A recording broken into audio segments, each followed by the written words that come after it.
Y vamos al libro.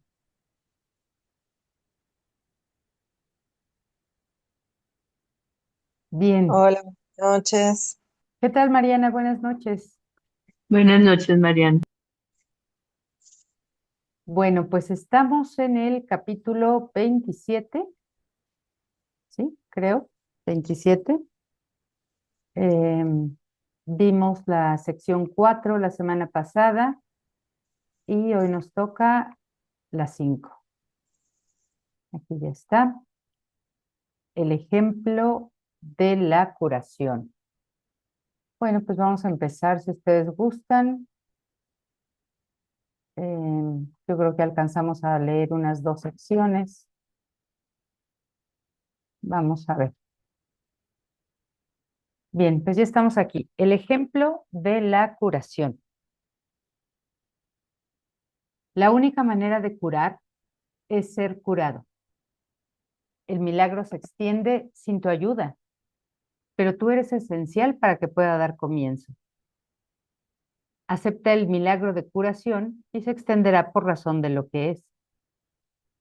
Su naturaleza es extenderse desde el instante en que nace y nace en el instante en que se ofrece y se recibe. Qué interesante idea, ¿no? Desde que lo ofreces, el milagro ya está naciendo, dice aquí.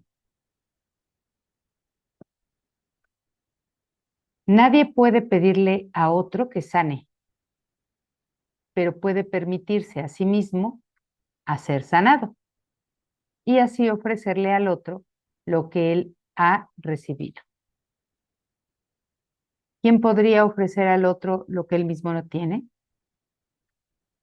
Entonces, primero permitimos la sanación para nosotros mismos, o como el curso dice, aceptamos la expiación para nosotros mismos, aceptamos la corrección para nosotros mismos.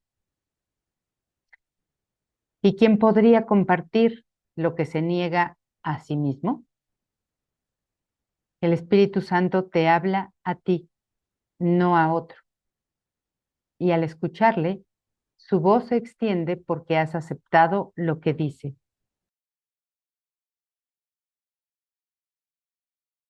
Vamos al párrafo 2, a menos que tengan algo que comentar, claro. La salud es el testigo de la salud. Mientras no se dé testimonio de ella, no será convincente. Sirve de prueba solo cuando ha sido demostrada, por lo que tiene que proveer un testigo que nos induzca a creer. Claro, esto es muy lógico, ¿no? Y ya sabemos bien que no solamente estamos hablando de salud física, o no necesariamente estamos hablando de salud física, es de una condición del cuerpo. Nadie se cura con mensajes contradictorios. Te curas cuando lo único que deseas es curar. Tu propósito indiviso hace que esto sea posible. Pero si tienes miedo de la curación, entonces no puede efectuarse a través de ti. Lo único que se requiere para que se efectúe es que no haya miedo. Los temerosos no se han curado, por lo tanto no pueden curar. Y entendemos la idea del miedo también. No nos están hablando de realmente, que nosotros seamos realmente conscientes de, de curarnos y que tengamos miedo de eso, sino cuando nos dicen los temerosos, pues nos hablan de ese sistema en el que estamos operando, desde el que estamos operando, y que es un sistema de miedo. Y en ese sistema de miedo no somos en absoluto conscientes de tener temor de curarnos. Esto no quiere decir que para que puedas curar tenga que haber desaparecido del todo el conflicto en tu mente. Pues si así fuese, no habría entonces necesidad de curación. Mas sí quiere decir que, aunque solo sea por un instante, tienes que amar sin atacar. un instante es suficiente. Los milagros no están circunscritos al tiempo. Y esto que dice aquí, más sí quiere decir que, aunque solo sea por un instante, tienes que amar sin atacar. Es lo que tantas veces nos han dicho en la forma de que se nos pide una mínima dosis de buena voluntad. Solo tiene que haber un mínimo deseo de que haya un cambio del miedo al amor. Esto es lo que significa tienes que amar sin atacar. No es que hagas todo un ejercicio intelectual para ver tu miedo, para controlarlo y después decidir que debes amar a alguien o que tienes que amar a alguien o algo y después decidas perdonar y obrar un milagro. Es que basta solo un mínimo deseo de querer que haya un cambio de mentalidad, un mínimo deseo de querer aprender, de querer pasar del otro lado del miedo. Por eso dice un instante es suficiente, ya que los milagros no están circunscritos al tiempo. El instante santo es la morada de los milagros. Desde ahí, cada milagro viene a este mundo como testigo de un estado mental que ha trascendido el conflicto y alcanzado la paz. El instante santo lleva el consuelo de la paz al campo de batalla, demostrando así que la guerra no tiene efectos, pues todo el dolor que la guerra ha tratado de ocasionar, los cuerpos despedazados y los miembros mutilados, los moribundos gimientes y los muertos silenciosos, son dulcemente elevados y consolados. Allí donde un milagro ha venido a sanar, no hay tristeza. Y lo único que se requiere para que todo esto ocurra es un instante de tu amor, sin traza alguna de ataque. En otras ocasiones hemos leído que se requiere que entre la razón a hablarnos. Y cuando dice aquí que ese es lo único que se requiere, es un instante de tu amor, podríamos también decirlo de esa manera. Es un instante de razón, de verdadera razón, no del razonamiento de tu ego, sino de verdadera razón, que entra para hacerte ver la necesidad de un cambio. En ese instante sanas y en ese mismo instante se consuma toda curación. ¿Qué podría estar separado de ti una vez que has aceptado la bendición que el instante santo brinda? No tengas miedo de bendecir. Y es lo mismo que amar, o es lo mismo que unirte, o es lo mismo que reconocer la igualdad, es lo mismo que hacer a un lado el especialismo. No tengas miedo de bendecir, pues aquel que te bendice ama al mundo y no deja nada en él que pueda ser motivo de temor. Pero si te niegas a dar tu bendición, el mundo te parecerá ciertamente temible, pues le habrás negado su paz y su consuelo y lo habrás condenado a la muerte. Aquel que pudo haber salvado a un mundo tan penosamente despojado de todo, pero que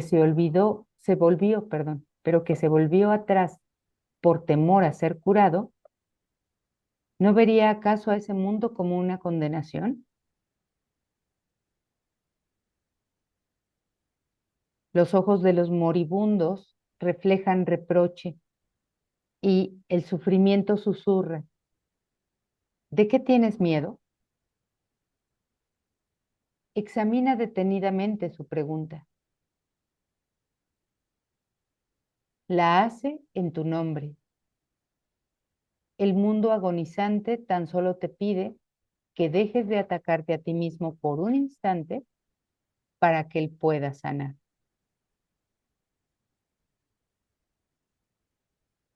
¿De qué tienes miedo?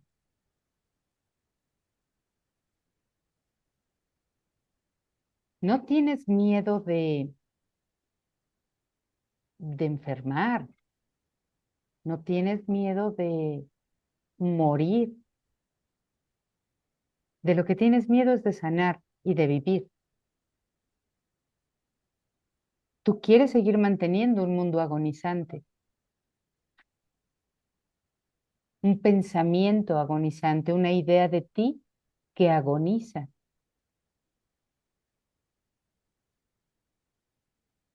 Y como se trata de una idea de ti, una idea acerca de ti, por eso cuando dice examina detenidamente su pregunta, continúa diciendo la hace en tu nombre,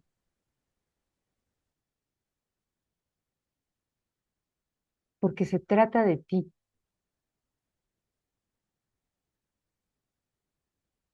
Entonces, tenemos miedo de, de deshacer una idea falsa acerca de nosotros, porque pensamos que después de esa idea no va a haber nada. Y ya no podremos tener otra idea acerca de nosotros.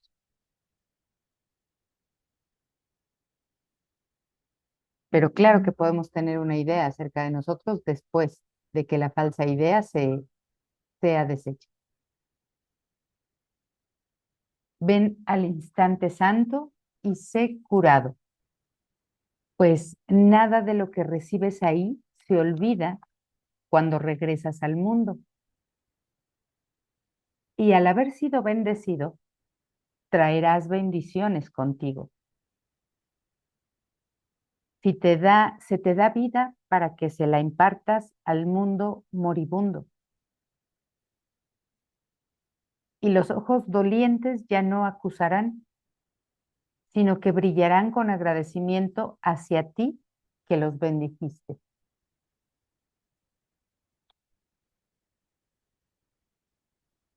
Está utilizando una metáfora acerca de la mente. Evidentemente, cuando tú deseas la sanación del mundo, ese mundo ya no puede verte a ti como si fuese un moribundo, como si fuese algo que es capaz de morir.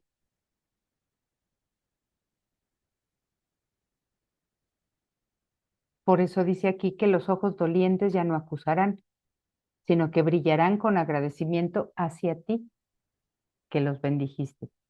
Toda la mente se reconocerá como lo que es y como lo que tiene. El fulgor del instante santo iluminará tus ojos y les dará visión para que puedan ver más allá del sufrimiento y en su lugar contemplar la faz de Cristo. La curación reemplaza al sufrimiento. Entonces vemos que sí hay otra idea acerca de mí. El Cristo, yo como Cristo. Ese reconocimiento es la faz de Cristo. Ese reconocimiento es lo que viene a curar la mente y esa curación reemplazará al sufrimiento. Una mente que se reconoce como lo que es y para lo que fue creada, no puede sufrir. porque esa mente no contiene culpa.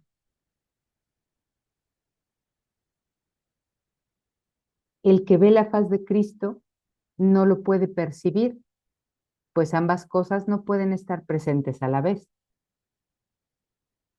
Y el mundo será el testigo de lo que veas y dará testimonio de ello.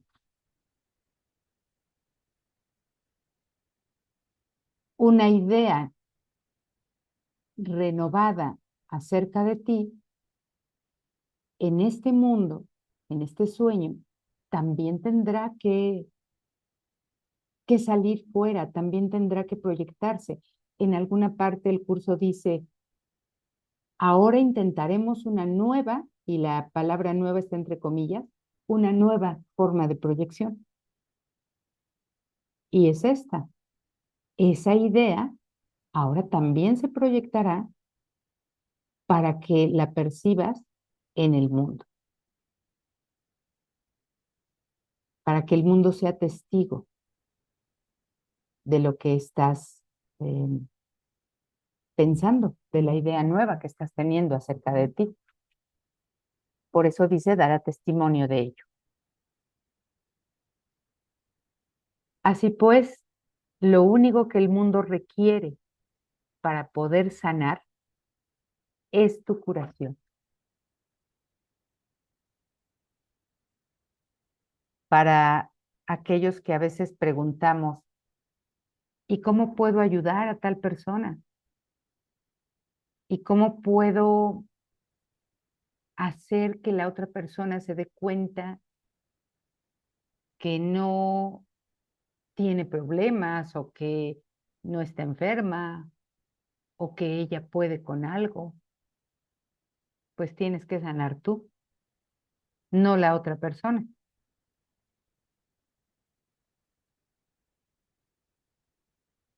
Solo necesitas perdonar tú, no la otra persona. La otra persona no es la que está soñando. Quien está soñando eres tú. Y no estás fuera del sueño de donde pareces ver a la otra persona. Es que tú eres un elemento más del sueño, pero eres tú el que lo está soñando.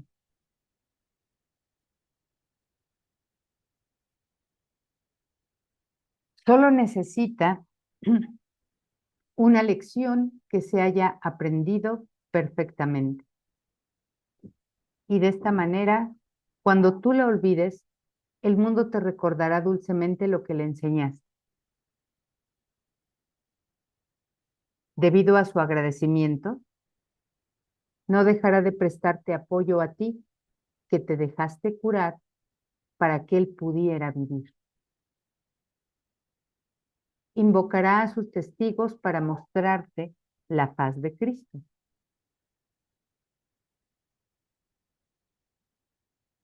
A ti que les trajiste la visión, gracias a la cual ellos la presenciaron. Y si ellos la presenciaron, no pueden por menos que dar testimonio de lo que presenciaron. Y esta es la manera en que tú refuerzas la idea nueva acerca de ti.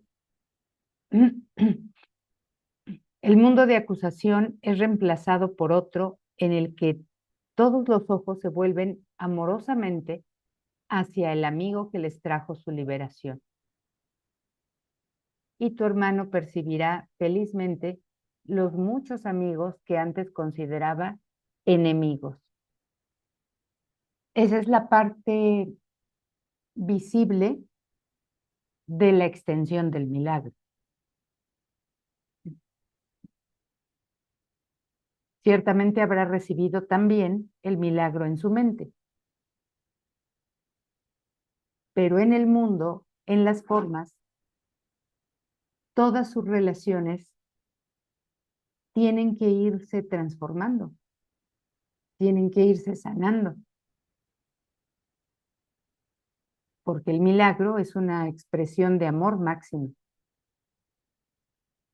No se puede quedar circunscrita solamente a ti o a tu relación con otro, sino que se extiende de ese otro a otro, y a otro, y a otro, y a otro, hasta llegar a gente que ni siquiera conoces y que no sabes que existe.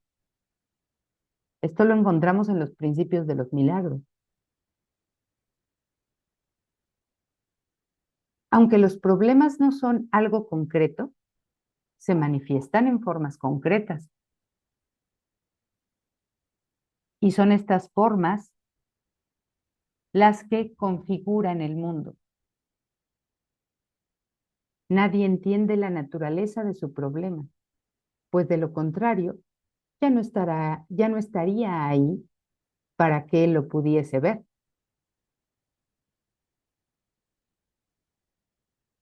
Entonces entendemos que parece que seguimos aquí, parece que estamos aquí, porque todavía necesitamos eh, entender muchas cosas,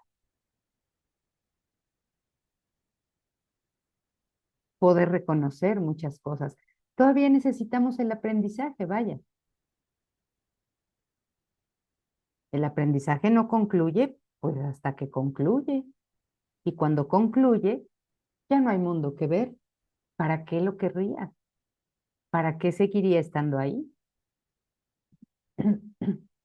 Si el final del aprendizaje supone que tú no percibas el sueño, que tú te des cuenta que el sueño no había existido nunca o que no había sido más que un sueño.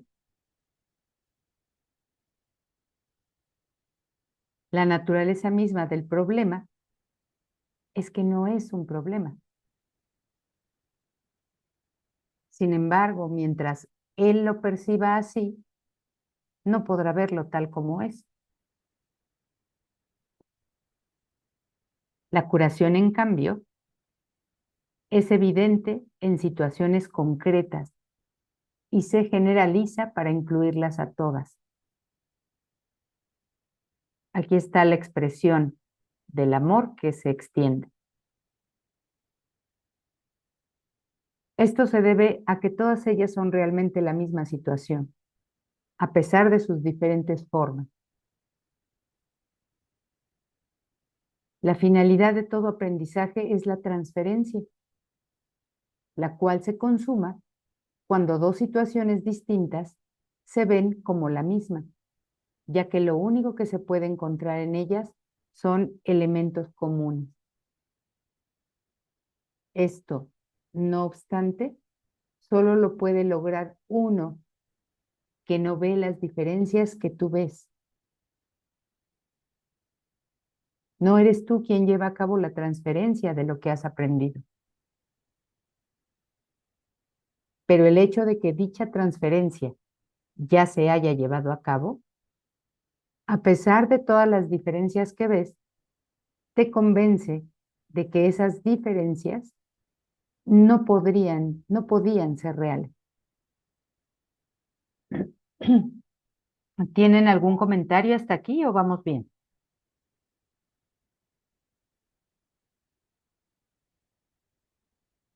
¿Estamos bien entonces? Continuamos con el párrafo 9. Sí, por mí vamos bien, Gaby. Bueno, continuamos entonces con el párrafo 9. Tu curación se extenderá y se aplicará a problemas que no creías que eran tus problemas. Por eso en esa parte de los principios de los milagros se hace énfasis de que cuando el milagro se extiende a otros que ni siquiera conoces y que ni siquiera sabías que existían, porque no creías que eran tus problemas. Ahora te darás cuenta de que no solo no había problemas, sino de que ni siquiera había otros y que habías proyectado un solo problema en infinidad de formas.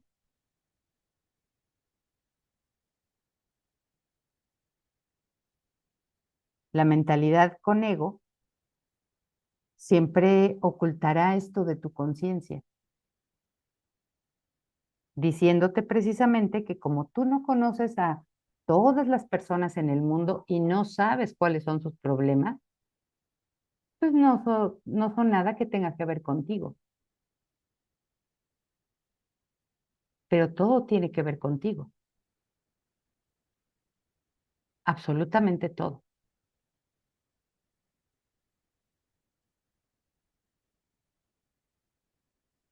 Y resultará evidente también que todos tus diferentes problemas se resolverán tan pronto como te hayas librado de uno solo de ellos, pero que te hayas librado completamente de uno solo de ellos.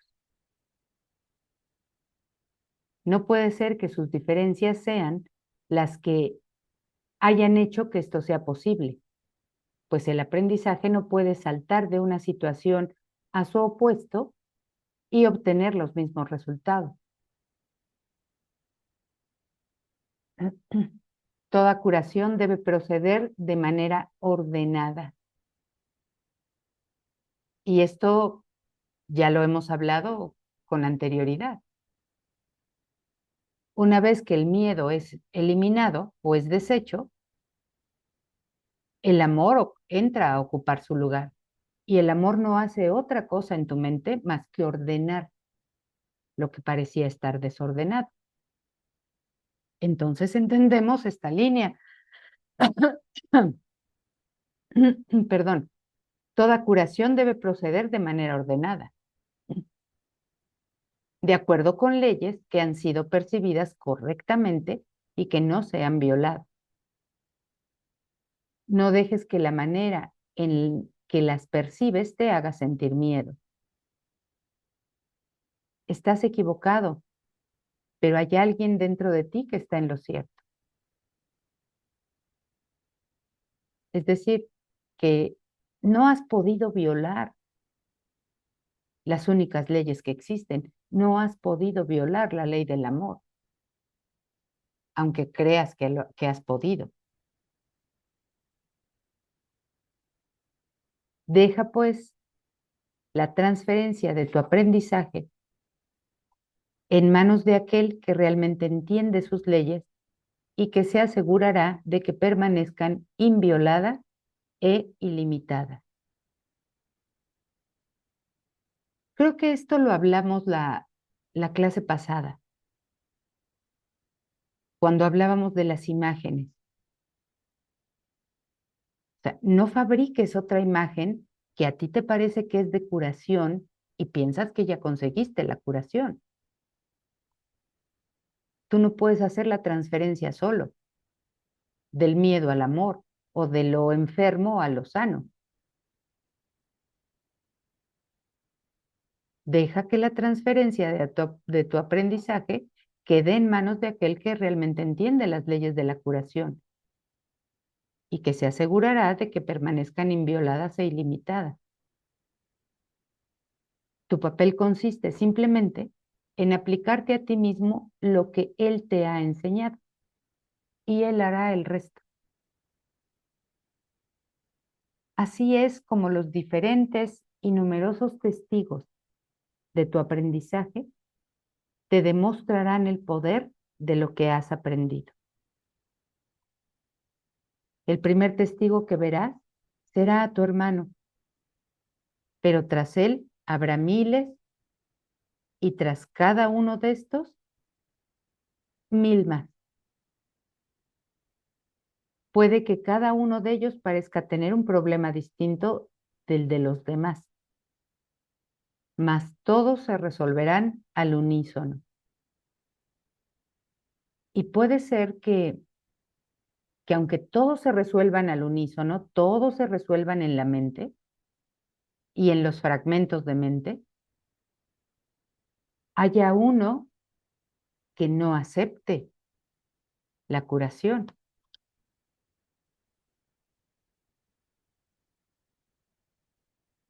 Lo cual implica que lo mismo que hemos dicho siempre, que en la forma no necesariamente todo se resolverá como nosotros quisiéramos o como a nosotros nos gustaría. Pero en la mente todo está resuelto. Y cuando observas todo desde la óptica del amor o de la corrección o del orden, no puedes seguir viendo por mucho tiempo más desorden o error.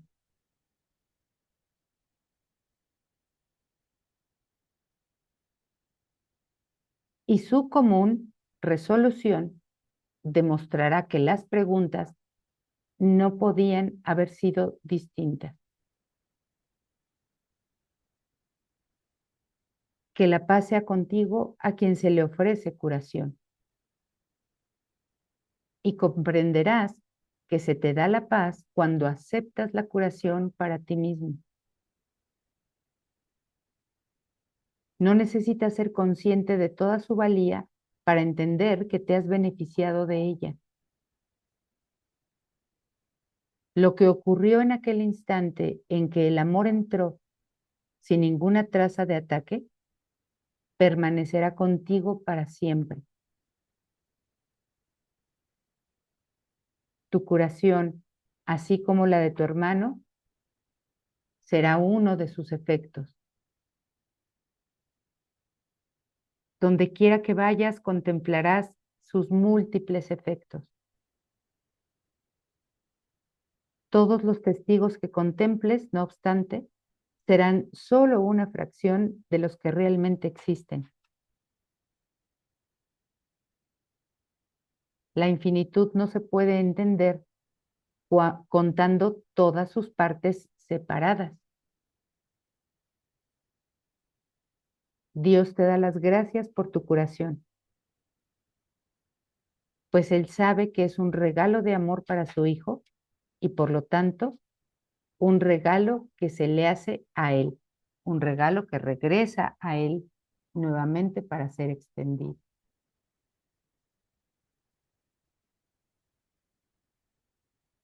Si no hay comentarios, chicas, nos vamos a la sección 6,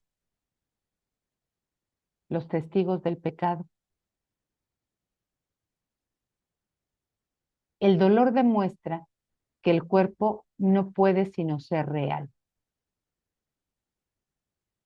Es una voz estridente y ensordecedora cuyos alaridos intentan ahogar lo que el Espíritu Santo dice e impedir que sus palabras lleguen hasta tu conciencia. El dolor exige atención, quitándosela así al Espíritu Santo y centrándola en sí mismo. Su propósito es el mismo que el del placer, pues ambos son medios de otorgar realidad al cuerpo.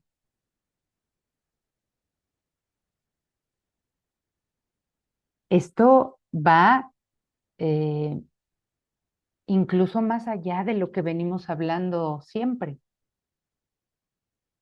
puesto que aquí indica que una vez que se ha completado dicha transferencia, ha sido total la transferencia, no puede haber ni siquiera dolor o sensación de dolor.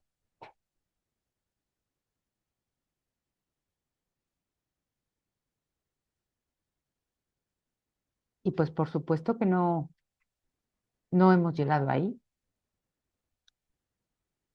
Mete la mano al fuego y pues verás que te duele la quemadura.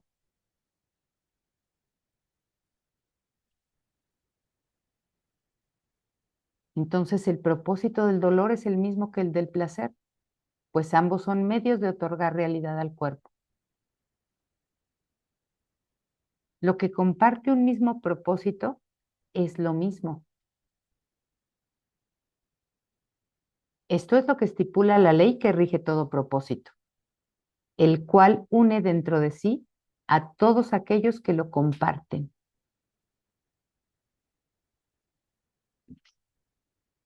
El placer y el dolor son igualmente ilusorios, ya que su propósito es inalcanzable.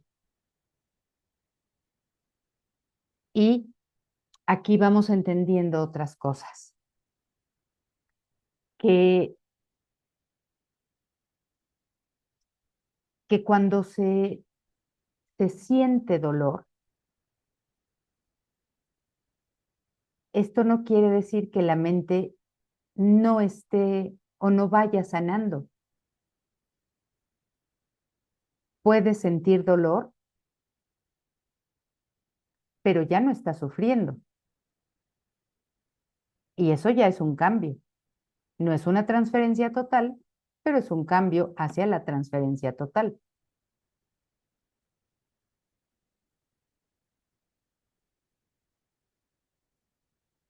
Entonces, de alguna manera, podríamos decir que, pues que vamos bien, porque si tú eres capaz de decir, siento dolor o esto me parece doloroso, pero esto no es lo que soy yo, entonces vas en la dirección correcta.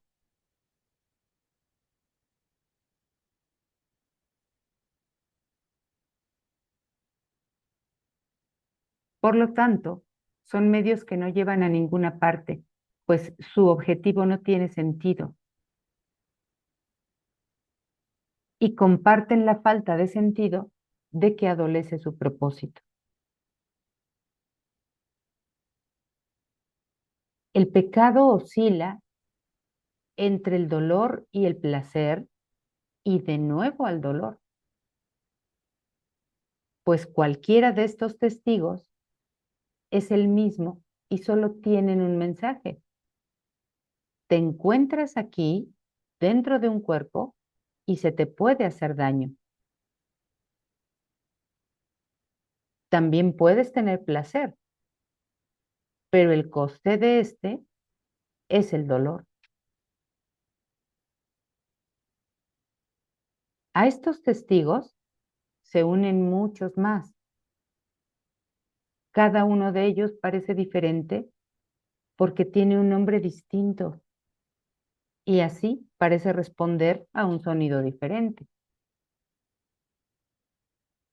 A excepción de esto, los testigos del pecado son todos iguales. Llámale dolor al placer y dolerá. Llámale placer al dolor y no sentirás el dolor que se oculta tras el placer.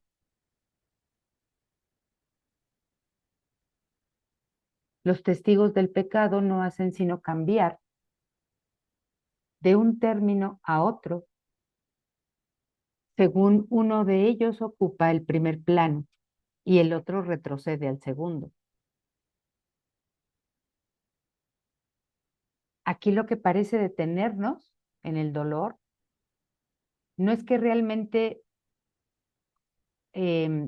no estemos apuntando en una dirección correcta, sino que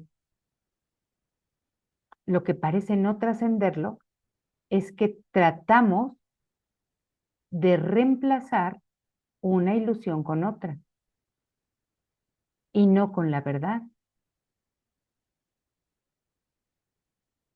Y entonces seguimos oscilando entre el placer y el dolor, entre las dos ilusiones o dualidad del ego. Es irrelevante, no obstante, cuál de ellos tenga primacía en cualquier momento dado. Los testigos del pecado solo oyen la llamada de la muerte.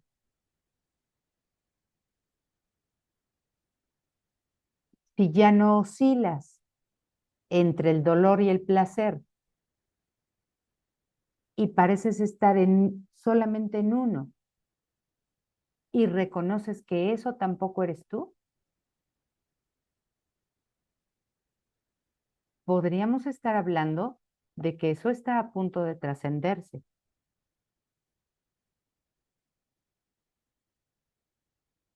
creo yo que esa es la diferencia.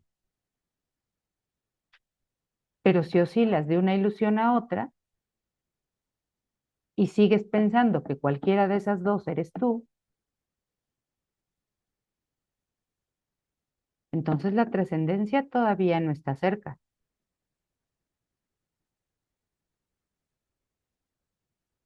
El cuerpo, que de por sí carece de propósito, contiene todas tus memorias y esperanzas. Te vales de sus ojos para ver y de sus oídos para oír, y dejas que te diga lo que siente, mas él no lo sabe. Cuando convocas a los testigos de su realidad, te repite únicamente los nombres de estos que le diste para que él los usara. No puedes elegir cuál de entre ellos es real, pues cualquiera que elijas es igual que los demás. Está hablando de esta oscilación, ¿no? Entre las ilusiones. Lo único que puedes hacer es decidir llamarlo por un nombre o por otro, pero eso es todo. No puedes hacer que un testigo sea verdadero solo porque lo llames con el nombre de la verdad. La verdad se encuentra en él si eso es lo que representa. De lo contrario, miente, aunque lo llames con el santo nombre de Dios mismo. Con esto entendemos como decía, la idea pasada de las imágenes, ¿no? El testigo de Dios no ve testigos contra el cuerpo. Tampoco presta atención a los testigos que con otros nombres hablan de manera diferente en favor de la realidad del cuerpo. Él sabe que no es real, pues nada podría contener lo que crees que el cuerpo contiene dentro de sí.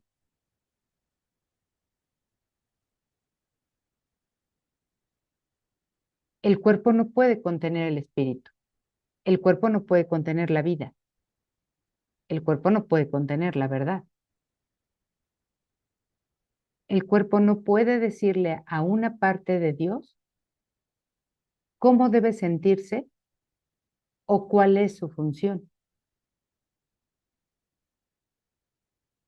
El Espíritu Santo, sin embargo, no puede sino amar aquello que tú tienes en gran estima. Y por cada testigo de la muerte del cuerpo, te envía un testigo de la vida que tienes en aquel que no conoce la muerte. Cada milagro que trae es un testigo de la irrealidad del cuerpo. Él cura a éste de sus dolores y placeres por igual, pues todos los testigos del pecado son reemplazados por lo suyo.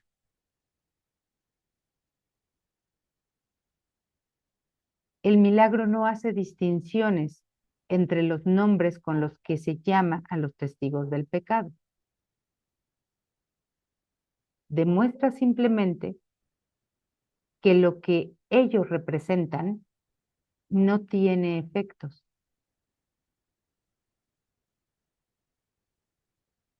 No puede demostrar esto porque sus propios efectos han venido a sustituirlos. Y puede demostrar esto porque sus propios efectos han venido a sustituirlo.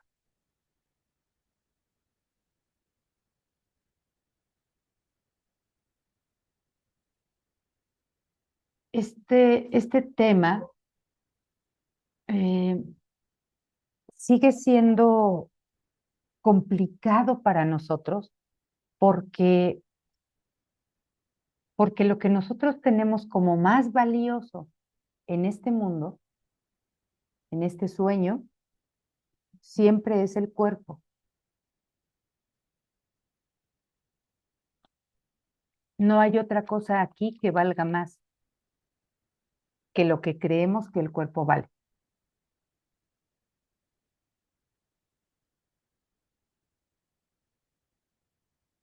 Entonces, cuando hablamos de estos testigos o nombres con los que se llama a los testigos del pecado, eh, y que además no tienen efectos, nos parece complicado porque, como mencioné hace unos minutos, si tú metes la mano en el fuego, te vas a quemar y te va a doler. Y creerás que después de esa quemadura y ese dolor que sientes, seguirán otras cosas más. Tal vez una infección o tal vez, no sé, que pierdas una parte del cuerpo, no lo sé, ¿verdad? Son diferentes nombres que le estamos poniendo a todo eso. Y entonces eso nos hace pensar que por mucho que nosotros no querramos darle realidad al cuerpo, pues no nos queda otra más que darle la realidad, porque estamos viendo los efectos que algo tuvo.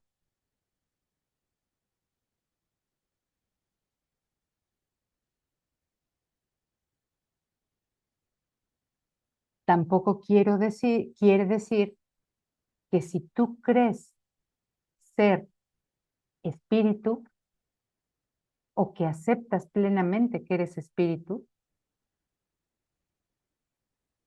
el fuego ya no te queme. Pero sí es muy probable que ya no percibas los efectos de algo así, que ya no percibas esos efectos como algo atacante para ti, a tu cuerpo. Es lo que hemos hablado muchas veces. El cuerpo podrá tener las condiciones que sean, pero la mente puede mantenerse en paz, sin haberle dado a eso realidad y por lo tanto, no tendrá efectos. Y el efecto no es lo que pasa en el cuerpo, porque el cuerpo en sí mismo es un efecto, sino que no tendrá efectos en tu mente. Eso no será una causa para tu sufrimiento. Eso no será una causa para tu falta de paz.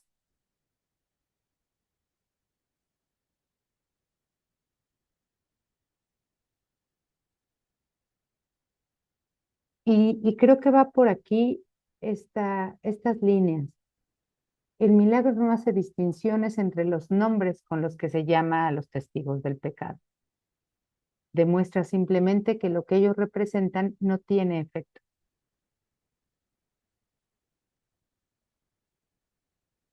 Y puede demostrar esto porque sus propios efectos han venido a sustituirlo. Sea cual sea el término que hayas utilizado para referirte a tu sufrimiento, este ya no existe.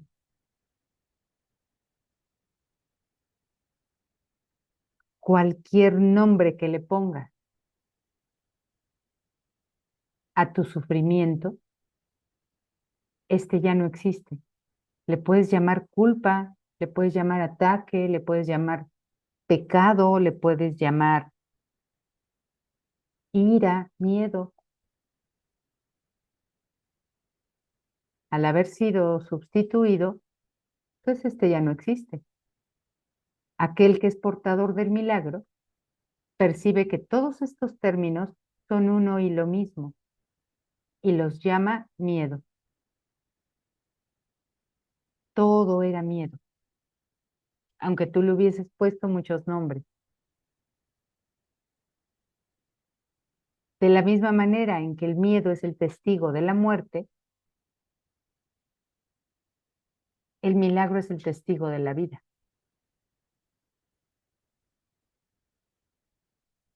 Es un testigo que nadie puede refutar, pues los efectos que trae consigo son los de la vida.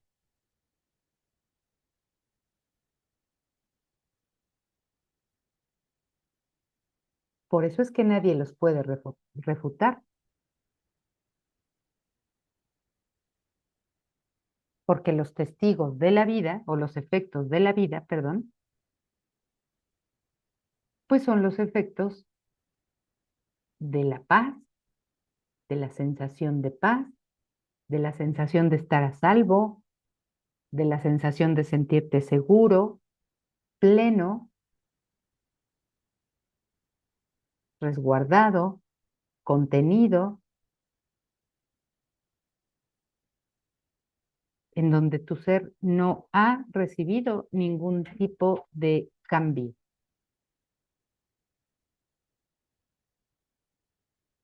Gracias a él, los moribundos se recuperan, gracias a ese testigo. Gracias a él, los moribundos se recuperan, los muertos resucitan y todo dolor desaparece. Todos los fragmentos de mente que parecían moverse alrededor del miedo o alrededor del ego, tienen que pasar a formar parte del amor o del orden del amor. Ya no pueden estar danzando alrededor del ego.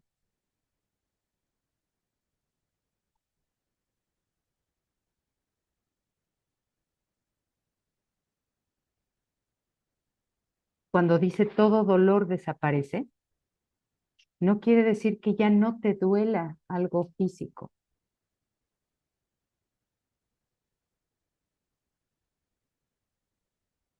Puede doler algo físico porque tú todavía crees tener un cuerpo, crees tenerlo, pero no ser un cuerpo.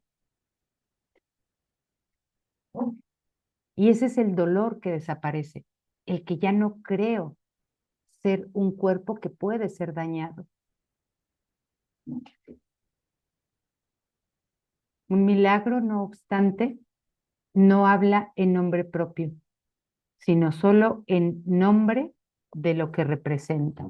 Nombre con N mayúscula, de lo que representa. Habla en nombre de Dios, habla en nombre de su creación, habla en nombre del ser.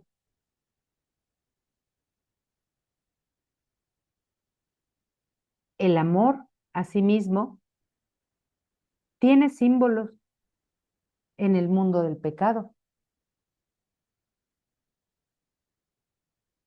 El milagro perdona porque representa lo que yace más allá del pecado, lo cual es verdad. Cuán absurdo y demente es pensar que un milagro pueda estar limitado por las mismas leyes que vino exclusivamente a abolir. Las leyes del pecado tienen diferentes testigos con distintos puntos fuertes.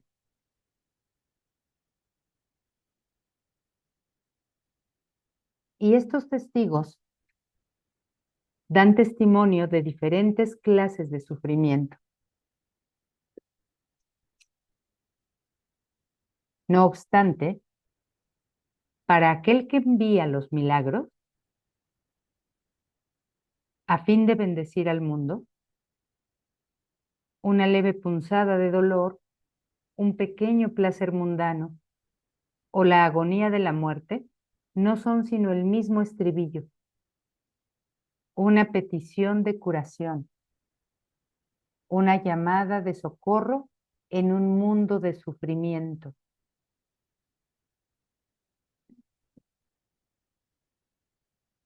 De esa similitud es de lo que el milagro da testimonio.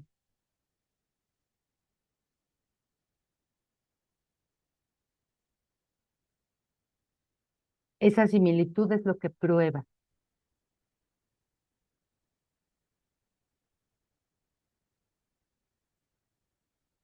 Las leyes que consideraban que todas esas cosas eran diferentes son abolidas, lo cual demuestra su impotencia. El propósito del milagro es lograr esto.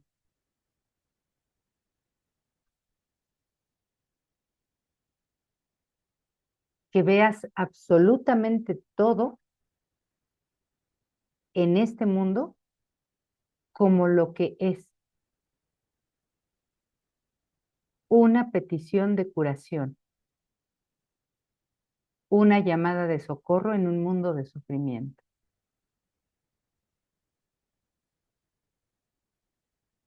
Ese es el propósito del milagro. Y Dios mismo ha garantizado el poder de los milagros por razón de lo que atestiguan.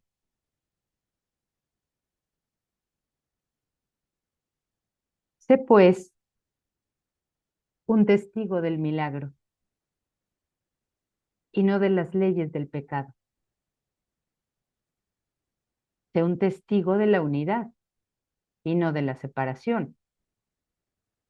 Cuando tú das testimonio de que todo era lo mismo, una petición de amor, estás siendo un testigo del milagro y no de las leyes de la separación o del pecado. Pues no hay necesidad de que sigas sufriendo, pero sí de que sanes, ya que el sufrimiento y la angustia del mundo han hecho que sea sordo a su propia necesidad de salvación y de liberación.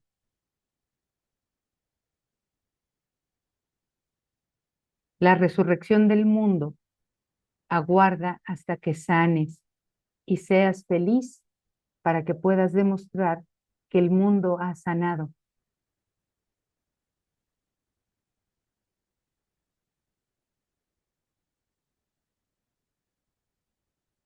Ayer le decía a una persona que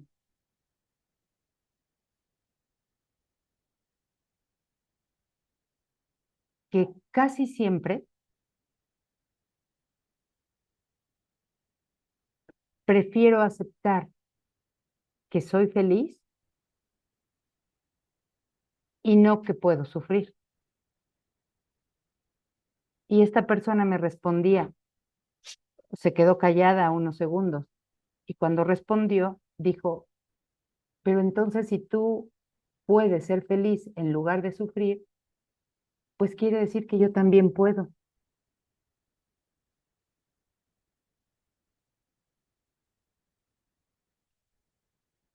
Eso es lo que quiere decir esto. La resurrección del mundo aguarda hasta que sanes y seas feliz para que puedas demostrar que el mundo ha sanado. Si el otro se da cuenta de que también puede ser feliz en lugar de sufrir, la mente sana, la mente ha aceptado la sanación.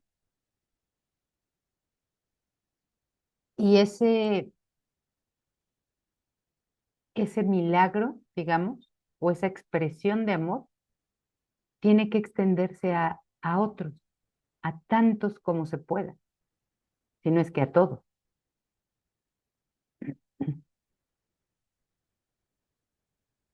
¿En qué momento se logró eso? En un instante en el que tú no consideras el sufrimiento o el dolor o el miedo como una opción para estar aquí en este mundo.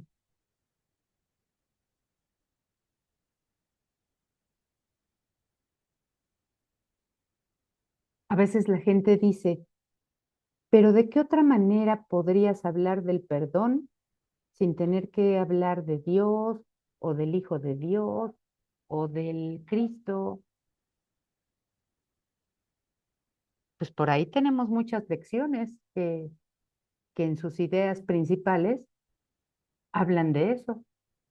En la lección que dice, por ejemplo, ¿podría haber paz en lugar de esto? Esa es una idea de perdón. Y no estás metiendo la palabra Dios, ni Cristo, ni el Santo Hijo de Dios, ni la palabra expiación.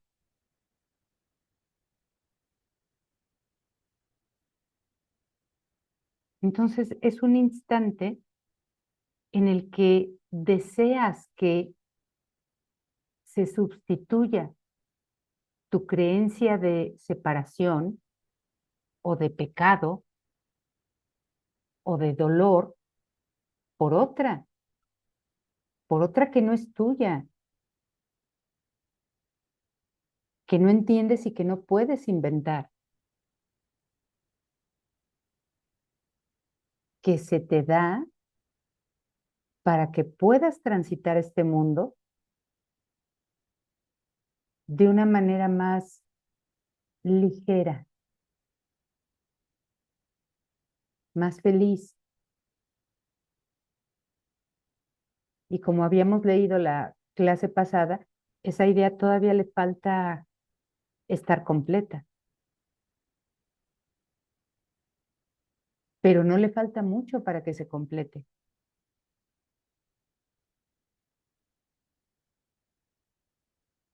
Y dice aquí, el instante santo sustituirá todo pecado solo con que lleves sus efectos contigo.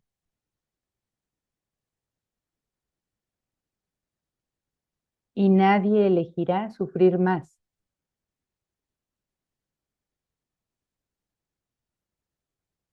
Por eso es que el sufrimiento es una elección, porque se elige, no se te da por destino, digamos.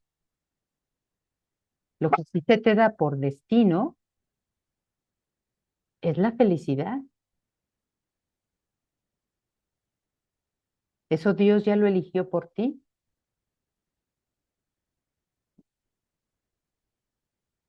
¿A qué función mejor que esta podrías servir?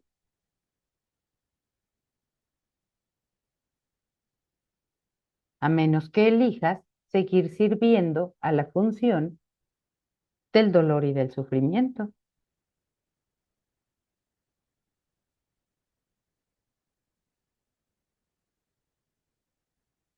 Sana para que así puedas sanar y evítate el sufrimiento que conllevan las leyes del pecado. Y la verdad te será revelada a ti que elegiste dejar que los símbolos del amor ocupasen los del pecado. Entonces podríamos decir que el perdón es una sustitución de los símbolos del pecado por los símbolos del amor. Y nos siguen hablando de símbolos. Todavía estamos en el mundo de los símbolos.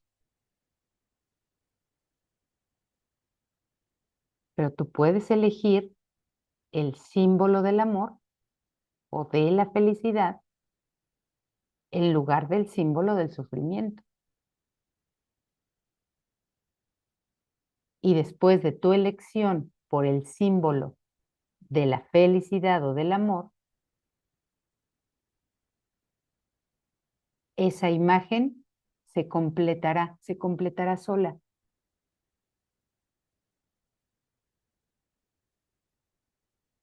Entonces vemos que estas secciones sí tienen continuidad con las secciones anteriores que leímos la semana pasada.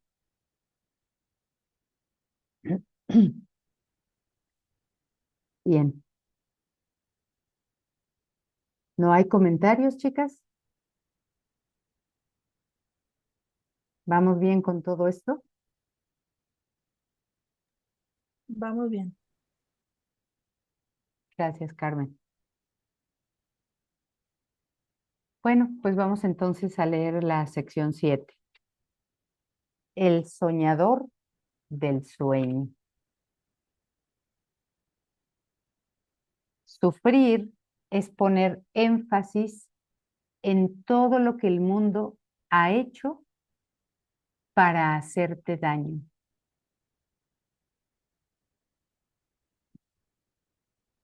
Es poner tu atención ahí y subrayarlo.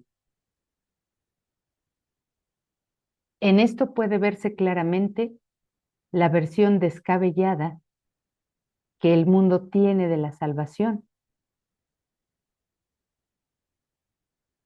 Al igual que en un sueño de castigo en el que el soñador no es consciente de lo que provocó el ataque contra él, este se ve a sí mismo atacado injustamente y por algo que no es él. Es la víctima de ese algo, una cosa externa a él, por la que no tiene por qué sentirse responsable en absoluto.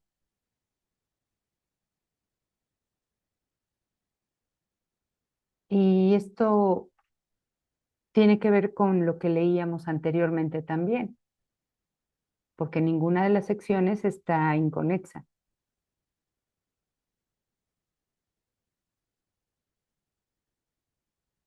Si yo creo que a todos aquellos a los que les llega el milagro, o hacia los que se extiende el milagro, ni siquiera los conozco y no sé si existen, de la misma manera es al revés. Cuando viene el ataque o cuando creo que viene el ataque,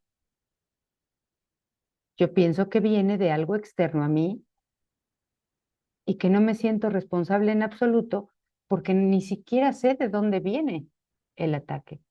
Puede igualmente venir de alguien que no conozco y ni siquiera sé que existe. Pero todo parte de mí. Si de mí parte el amor, también de mí debe partir el miedo. Él debe ser inocente porque no sabe lo que hace, sino solo lo que le hacen a él. Su ataque contra sí mismo, no obstante, aún es evidente, pues es él quien sufre y no puede escapar porque ve la causa de su sufrimiento fuera de sí mismo.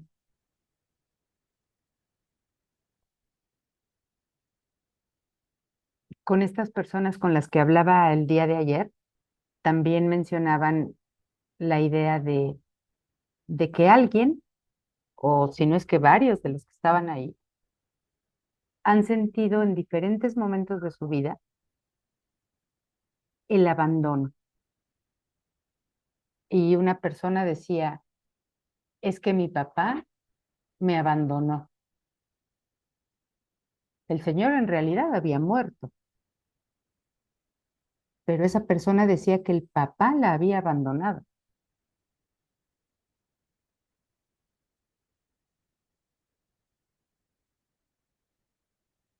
El papá no ha hecho nada,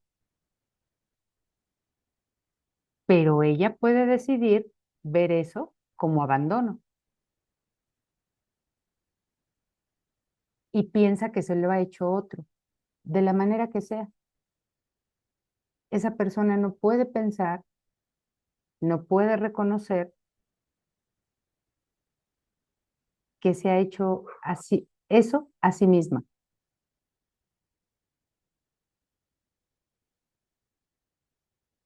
Y piensa que no puede escapar de eso, porque ve la causa de ese sufrimiento fuera de sí mismo.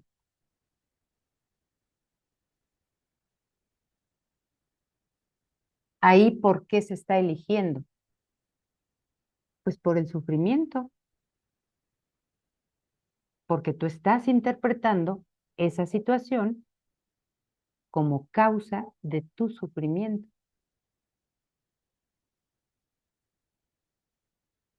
Tú estás queriendo entender eso como abandono.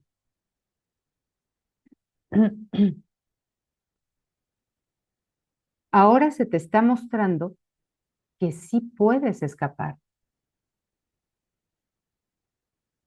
Lo único que necesitas hacer es ver el problema tal como es y no de la manera en que lo has urdido.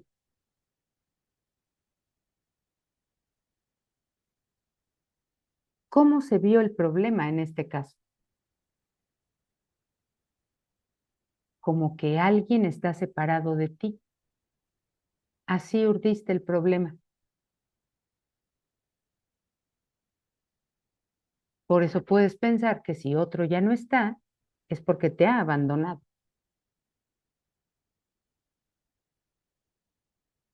Tienes que verlo forzosamente separado de ti, porque si no, el que no estuviera físicamente, no podrías verlo como abandono.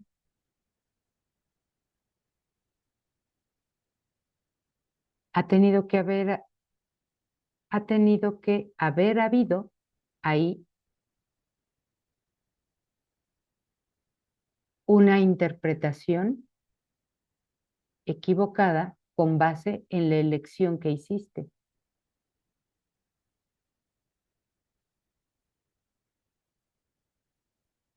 ¿Qué otra manera podría haber de resolver un problema que en realidad es muy simple?